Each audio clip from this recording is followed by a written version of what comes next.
È entrato nella casa di reclusione, nella casa circondariale del carcere Due Palazzi di Padova, il sottosegretario alla giustizia Andrea Ostellari.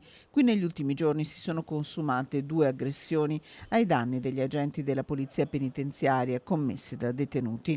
Non i primi casi nell'istituto padovano. Ai presenti il sottosegretario ha comunicato l'arrivo di un nuovo direttore. Qui ovviamente a breve arriverà anche un nuovo direttore e così copriremo anche tutte quelle situazioni ovviamente relative alle dirigenze delle case circondariali della Regione Veneto. Il direttore sarà uno dei 57 che si stanno formando in questi mesi, solo il primo passo di una serie di azioni che saranno messe in campo dal governo, che porterà alla ripresa dei lavori in Parlamento il cosiddetto pacchetto carceri, che prevede norme sul rispetto delle regole e sul trattamento dei detenuti. Questi due fattori, questi due elementi, quindi rispetto delle regole e trattamento, dovranno essere coniugati tra di loro per cercare di raggiungere l'obiettivo che è quello di migliorare il nostro sistema carcerario ed è quello di proteggere chi all'interno ovviamente ci lavora.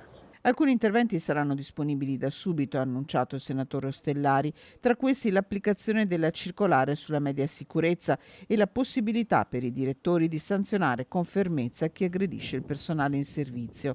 Sul fronte dei diritti dei detenuti aumenterà il numero di telefonate concesse che passeranno da 4 a 6 al mese.